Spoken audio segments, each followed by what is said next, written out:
Persuading people to take the actions we want can be hard. Our teams and clients are bombarded with thousands of messages every single day. But there is a way for you to get above the noise. Stories.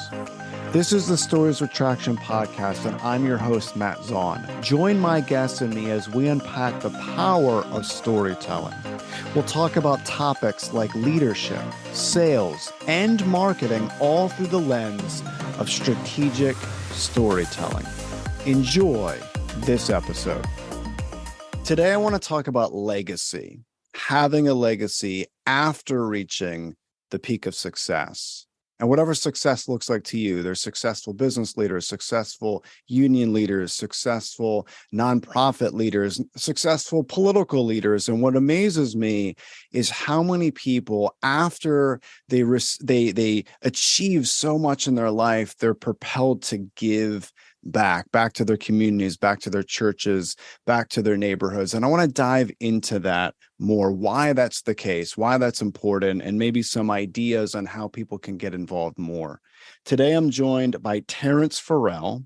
Terence is the president of For Real Solutions, a consulting firm that brings value to its clients through leveraging Terence's knowledge, experience, network, and creativity.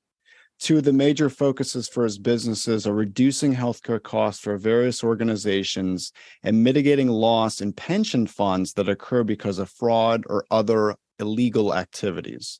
Welcome to the show, Terence. Thank you, Matt. Thanks for having me back. Absolutely. I really appreciated the last two conversations that we had.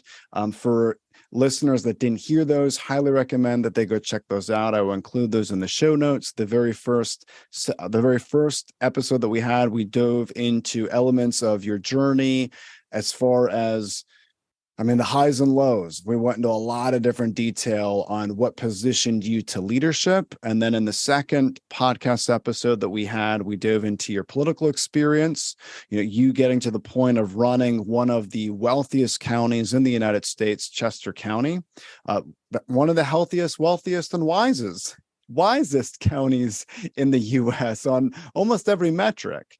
That's true. Yeah, and absolutely incredible. Just so our listeners are aware of the location of Chester County. Chester County is home of companies like Vanguard, CTDI, and QVC, just to name a few. Chester County's GDP is higher than Philadelphia. To give you an idea, it's one of the wealthiest counties in the U.S. So Terence got to experience a lot of interactions with business leaders, community leaders, union leaders, and there's a lot that you've learned through your experiences. I can't imagine all the learning that takes place, literally meeting with thousands and thousands of people in your 2 decades of public service. I can only imagine how it's like you have a doctorate in how to work with people. So I'm excited to have you back, and I want to dive in, Terence. I want to dive into the element of legacy. Okay, so I really want to start with that because you have been in tons of different rooms with very, very successful individuals that are leaving a huge impact, primarily when it comes to business or politically. But what amazes me is a lot of these individuals want to give back when it comes to nonprofit work. So I want to start with that. Have you seen that as a reoccurring theme as well? Well, once again, I appreciate you giving a synopsis of our previous conversations and the heads up about legacy. I have been thinking about that topic, what it means for me, what it has meant for others. And first of all, I think some people get involved in government and in leadership roles. They're inspired by the ability to leave a legacy. Business owners, entrepreneurs often get involved, basically not just for the money, but for what the money can do in helping themselves, their families, their communities. And so the desire to help others is really the foundation of building a legacy. And I do see a lot of leaders, whether they're elected leaders or appointed leaders or just non-traditional informal leaders, want to get involved more than in just in their core business or their core elected field. They get involved in a number of different nonprofits, as you suggest. I know, when I was a commissioner, I sat on 5 or 6 different boards at the same time. They say if you want to get something done, ask a busy person to get it to help you. Busy people do things and they're willing to take on one more task. So yes, I think as a broad statement, people who are involved in leadership roles are involved in many different aspects of their community. They do want to give back. They do want to make a lasting impact on their community. And I know for one, I got involved in politics because I thought I could make a difference and I thought I could do things better than some people I saw in elected roles. So I think that's a good point.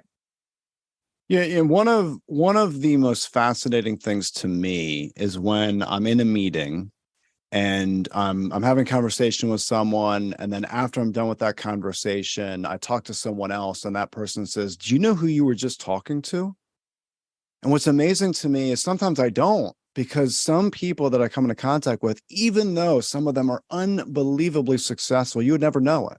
They're very, very humble, down to earth. I think part of that goes back to they understand where they come from, their roots. Maybe they started off in a way that wasn't as abundant as it is when they reach the peak of success. But it always amazes me, people that I talk to that have reached very, very high levels of success. They've done incredible things, and yet they still remain humble. Do you think that as leaders connect more to the community, maybe they're involved more in nonprofit, that brings out more of that humility?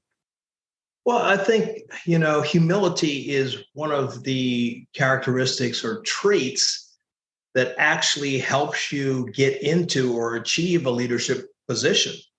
Humble people realize they don't have all the answers. They surround themselves with inner circles and teams that help them achieve what they want to do. And they don't have such big egos that they, have to be the one in the room who's the brightest or the smartest or gives the best answer. They're willing to listen. They're also willing to thank others, in their teams, in their executive teams, and just in the rank and file of their organizations. They are indeed truly humble. I don't think it's an act for successful leaders. They really understand that they could not do what they do without the support of the people around that. In Chester County government, for example, our government was 2,600 people altogether. We had 54 different departments, if you include the magisterial district justice departments, but maybe about 34, 35 different departments. You had to rely on the department heads. You had to believe them. You had to know that they had the best information and use that information to make the organization go forward in a positive and successful way. So I think it's not just that you get to a leadership position and you're humble. Humbleness or humility allows you to get there because you're willing to listen to others, build teams involving others, and take the advice that helps you, propels you towards success.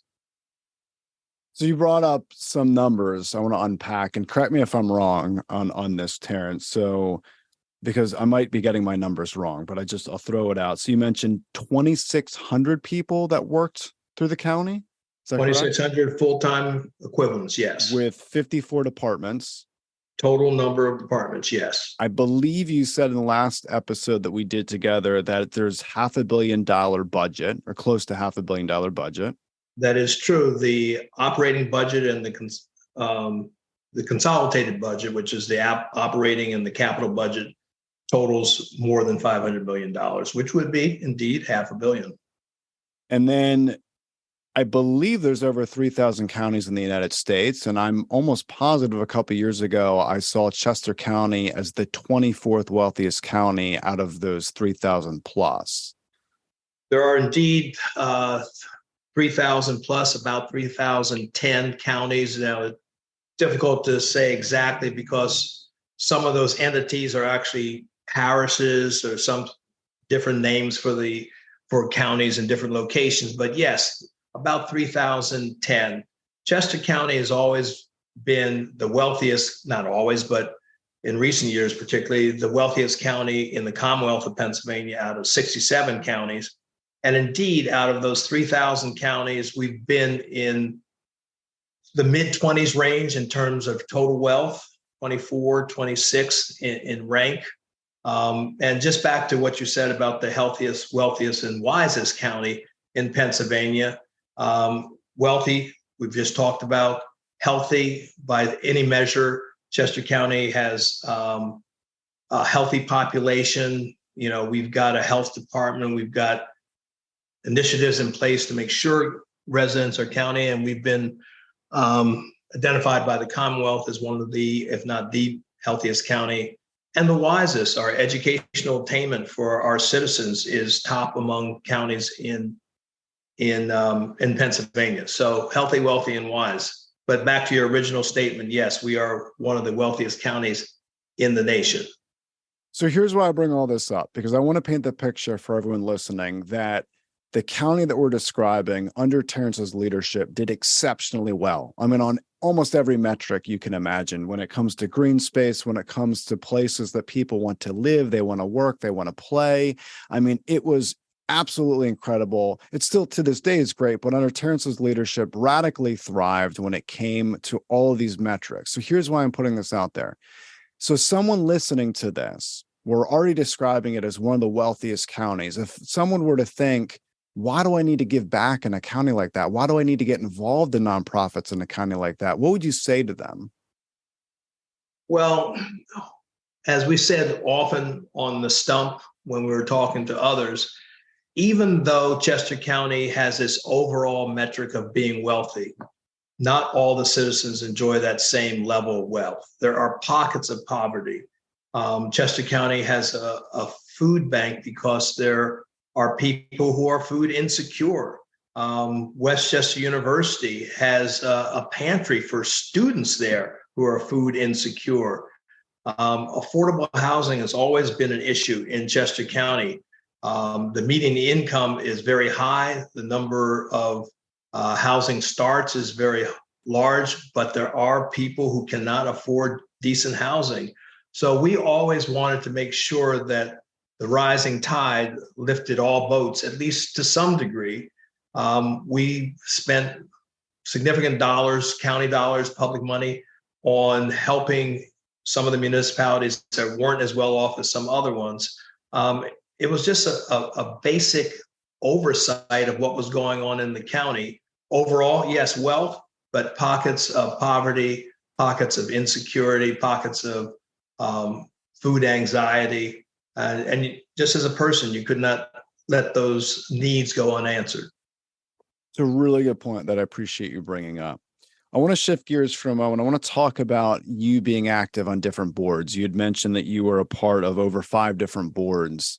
And I want to talk about that because, as you know, being on a board of a company is different than serving on the board of a nonprofit. And I've seen that a lot of business leaders that do great things, they say, okay, I want to get involved. I'm going to become a part of this board. They're able to give financially to the organization. They're able to give up their time to go to those board meetings. So now they are serving, quote unquote, on a nonprofit board. And then they're kind of blown away by the differences in how it's run.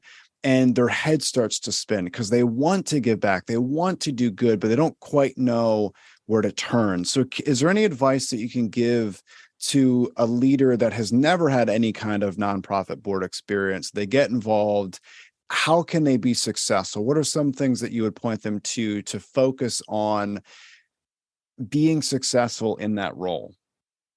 Well, I know more now than I did actually when I was a county commissioner. My commissionership ended in 2020 after 12 years as being a commissioner. And I wish I knew then that there are actually associations that can teach you how to be a board, a better board member. In Chester County, there are organizations that provide courses, workshops, et cetera, The Community Foundation, Chester County Community Foundation, is one of these. But I think that for those who want to get involved in nonprofit work, one of the best avenues is to talk to somebody who has been a board member for a number of years. Just sit down and get the skinny, so to speak, on what it really means to be a board member. And the different boards that I sat on the YMCA board, I sat on People's Light board, I sat on the board of trustees for Lincoln University. I currently sit on the Brandywine Conservancy board, which is about open space. They all operate slightly differently, but the board itself, the role of the board is not necessarily to get involved in day-to-day operations. In fact, it's not to get involved in day-to-day operations. It's more oversight and helping that nonprofit reach its goals. So the role of the board is something that someone should understand before they get involved, particularly if they're an executive at an organization where they can say something one day and it'll be done the next. The board role is different than that of an executive. So two things: talk to somebody that has been on a board, and secondly, get involved in an association or do some training that's out there to help you understand the role of a board leader. That's a really good point. And I don't think I was aware that there's associations that actually teach you how to do that. So I appreciate you mentioning that. That's a really good point. What would be some of the things that have been reoccurring themes that you've been asked by nonprofits? So, and let's look at outside of financially, because obviously I'm not aware of any nonprofit that would turn away financial resources. But if you take the money element out, what are some other things that nonprofits desperately need that maybe you've heard as a reoccurring theme over the years? They've asked for what outside of money? Well, I think they ask for your network, your contacts. Depending on whatever the issue is before them, they want to be able to connect to resources that can help them work through that challenge or work through that problem. So all the board members will come from slightly different perspectives, have slightly different networks, but they all come together and they bring their collective experience, on the board to a particular challenge or obstacle or problem. So I don't know if you could characterize anything other than they're looking for the resources, whatever they might be, not only financial, but your knowledge base, your contact base, your informational base to the board to create this super entity of the board of directors that, can collectively be able to solve whatever issue is before the board. That's a really good point. I appreciate you mentioning that. Let's talk about core values and how involvement in nonprofits can tie to those core values. I think it's really important to kind of dive into, and I want to stress for everyone listening that has been through one of my workshops, you've heard some of the things that I've even touted out on social media platforms regarding values. I always recommend that people don't focus on company core values, at least the words of those values. So I always challenge them to focus on company core stories that exemplify the values that they say they have. I think this is extremely important. So as an example, if a company touts they're all about integrity, what does that even mean? I feel like every company out there has a value of integrity. Well, they paint the picture through storytelling. What are they actually doing to tie into that value? And I think that involvement in community service, in nonprofit work, in different organizational work that's advancing the community really ties into our values. So as an example, my grandfather was a member of the United Steelworkers Union, and one of his values when it came to nonprofit work is the United Way.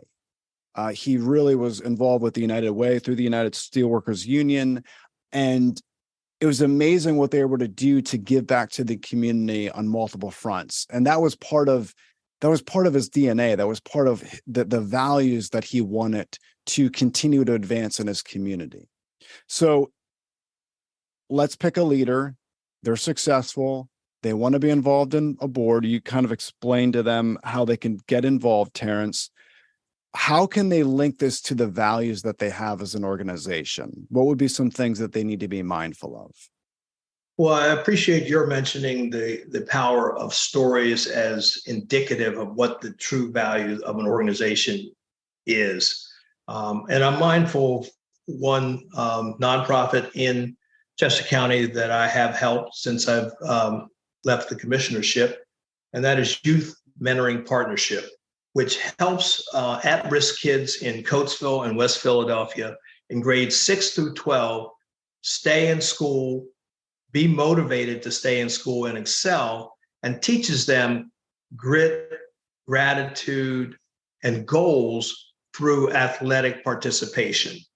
And what's key to me about this organization, and one of the reasons I got involved, was because they had these youth who had gone through the program, who had gone on to be successful, who had gone to college, tell their story. And that is most powerful about, why people want to get involved. The YMCA, which provided financial assistance for anybody who could not afford to participate in the programs, had an annual dinner. The goal, of course, was to raise money. But at these annual dinners, they would have the parents of the kids who were dropped off at after-school programs who could, because of that, continue to work and make enough money to support the family who could not have done that had these programs not existed. And they came to the annual dinner and testified, gave their stories. So I think, to your point, you want to listen to the stories. You want to hear what the recipients of the services say about the organization, not necessarily what the organization says about itself. And that way you'll know whether your values, what you want to do with your time, your energy, align with what the nonprofit is doing, because you'll hear from the people that the nonprofit affects. Yeah, that's a really good point. Let's dive a little bit deeper, because I think this is important to say, and I don't want to come across as offensive to anyone out there. I don't think they'll take it this way, but it can be overwhelming. Like I've utilized some of the nonprofit searches in the past, just searching different nonprofits, and it's amazing what comes up. I mean, there are so many nonprofits, even in the United States specifically. I mean, it can be overwhelming, and every one of them is touting that they're doing great work, and the overwhelming majority of them are. With that said, though, how can someone stay grounded, so to speak, as they pick a nonprofit to get involved in? So we can mention different topics, right? There's different topics that nonprofits will support that specific topic or that support that specific need. But how can someone who's never really been involved in a nonprofit know that there's some staying power with that organization they're going to get involved with? Is there some type of metrics or something that they should look at? And I'm not just talking budget. Maybe they could see, a much larger budget and a much larger staff and say, oh, well, they have some staying power. And I don't want to say that, oh, if they have a larger budget, that it's better than a nonprofit that doesn't. But where could they go to find out on which one they should pick? Well, change in perspective slightly, Matt.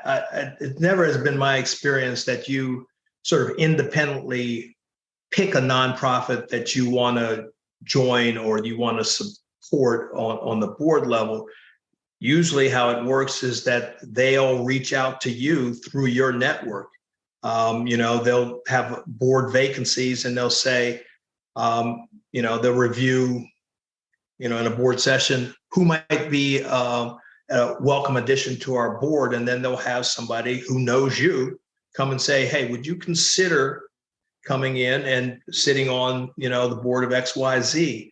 And that person, that friend, that part of your network will then explain to you why he or she is on that board, what the impact is in the community, and why it's worthy of your time and energy to sit on the board.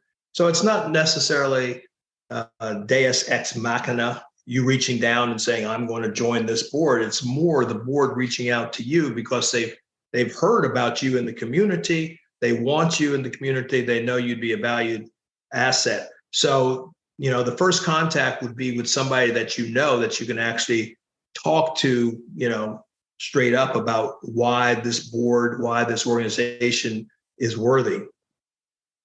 Now, how would they gain exposure to an organization to position them to be asked for a board position? What would be some things that they could do? Well, that's a good question as to, whether it's more organic process or whether it's, you're building your resume so you'll be noticed by a board. I think those people who are leaders in the community, who want to give back, who are doing things for the right reason, will get noticed. They will come to the fundraisers for other nonprofits. They will, know and respond to solicitations. They'll be out in the community doing things. They'll sit on subcommittees for organizations, and they'll rub against people who are actually on the board. They'll make an impression. Somebody is not noticed for being a wallflower, for staying in the corner and thinking about what they want to do to the community. They're actually out there doing things. And it starts out, it might be something that turns out because of an incident, a tragedy, something that happens in one's own life. And then somebody reaches out because, there is a nonprofit that can help you through whatever that incident, tragedy is. And you'll learn about this organization, and then you'll say, this is a good organization. I want to let others know about it, others who are in the same position I was or am in. As I say, it's fundamentally organic. You'll get involved in the organizations that make a difference in your life, and you'll want to, enhance, augment that organization so it can make a difference in other people's lives. Now, in the very beginning, I mentioned very successful people. They may run larger corporations, and now they have a need to give back. But what about entities that they may not be large corporations? Maybe it's a smaller business that they also want to get involved, and they don't want to wait until they've reached the quote unquote peak of success in their realm. What advice would you give to them that they don't necessarily need to wait to do this? Well, a lot of entrepreneurs, and Matt, you talk about it too in some of your posts, started a business because they wanted to have the financial resources to feed and support their families. And two, they wanted to do things that they thought they could not do in terms of time. So the business gives you this flexibility. And I think, a lot of those small entrepreneurs, the solopreneurs, who get involved in business and have success, first of all, want to leave a legacy with their own family. They want to support their families, want to send their kids to school or trade school. They want to pay for education for relatives, whether they're, their own children or grandchildren or grandnephews or so on. So there's a first step in getting involved and giving back through your inner circle, through the people that you know most intimately. And then that sort of expands into, I've got the resources and time now that I can help other people outside of my inner circle, that next ring of people you come in contact, whether it's friends or relatives or just associates that, have issues that you see that you want to help.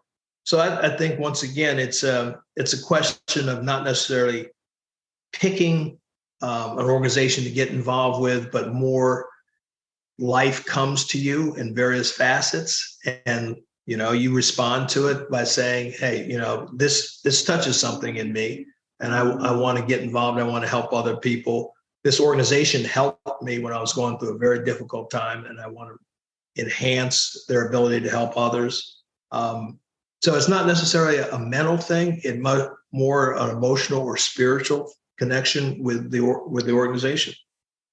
So you brought something up that I really want to unpack, because I don't want people to miss it, because there's profound wisdom in something that you just said that I want to expand out. You mentioned inner circle. It can also connect to our clients as well, right? Because Yeah, most definitely. yeah, and I think a lot of times leaders ask, for better or worse, and I understand why they're asking this question, but they'll say, what is the business connection to this nonprofit work? What's the business connection to me helping the community in this way?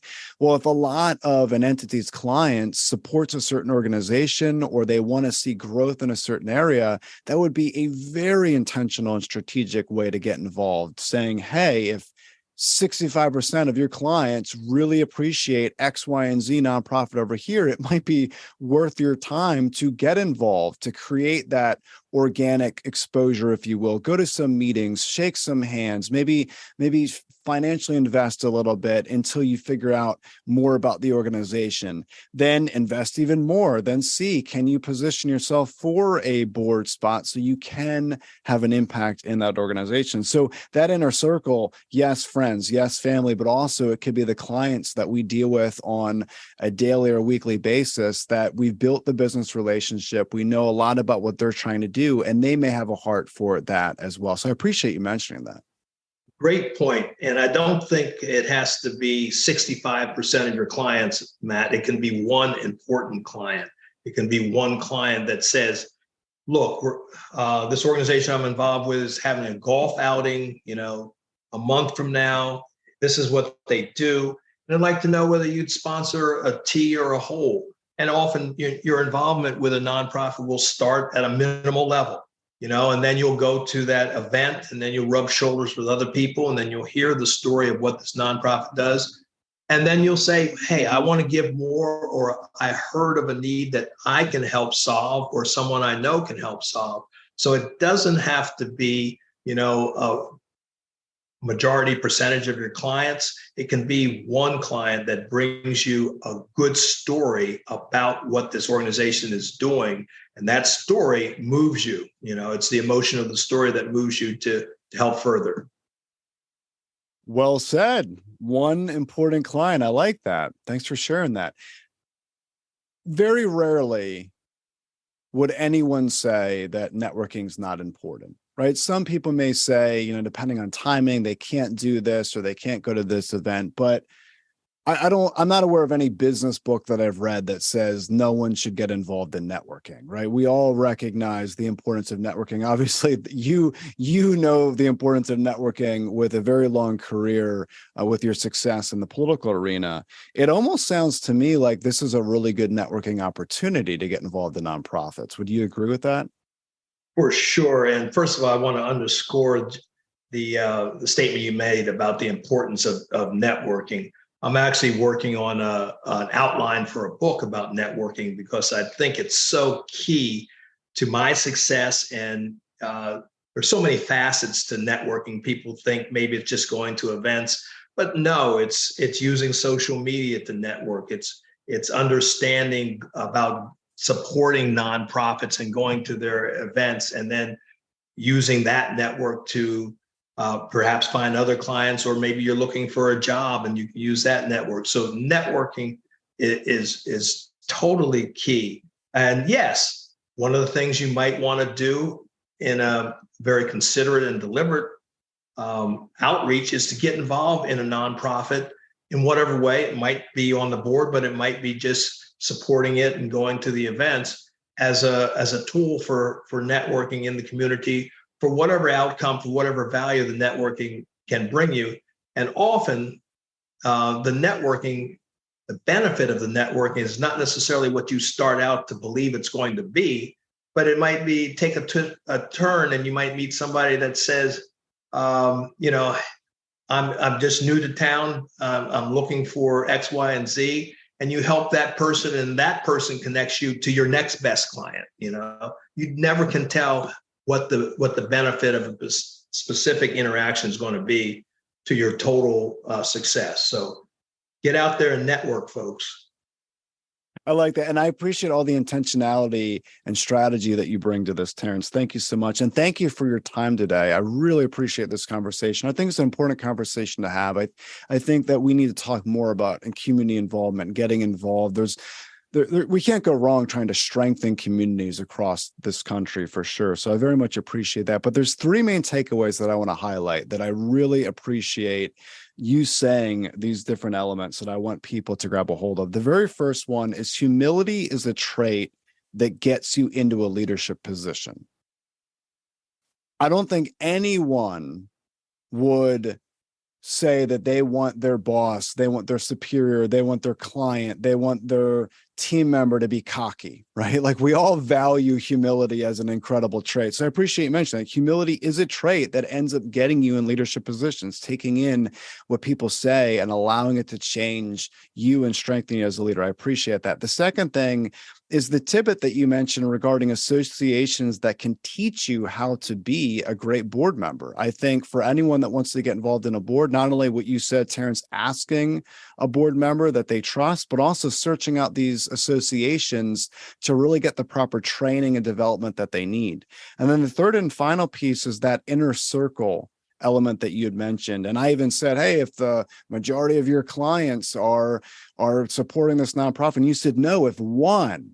And I appreciate that perspective shift because, yes, if one of our clients is asking us to go to a golf outing or asking us to support a nonprofit, what an incredible way to get involved. Just kind of dip our toe in the water, so to speak, just to start that involvement, which could lead to a very long, not career, but a very long involvement with an organization. So it's really good to just start the process of getting involved. So I appreciate those 3 points that you had mentioned, Terrence. If anyone wants to get more information on you, your organization, what you do, where's the best place that they could reach out to get that? The best place would be on LinkedIn. And maybe you can put my LinkedIn link in the comments below the podcast.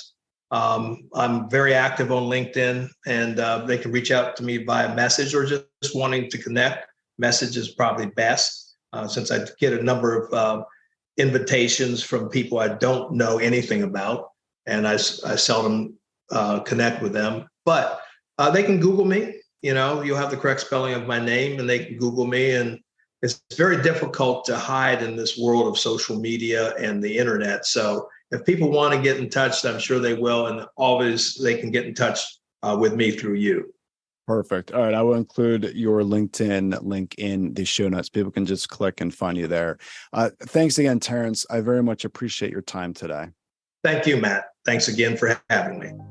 Thank you for listening to the Stories with Traction podcast. Please leave a review, since positive reviews will make it easier for others to find this conversation. Next episode will launch on Friday at 8 a.m. Eastern. Until then, remember, if you want to persuade with power and inspire those around you to action, you must share more stories.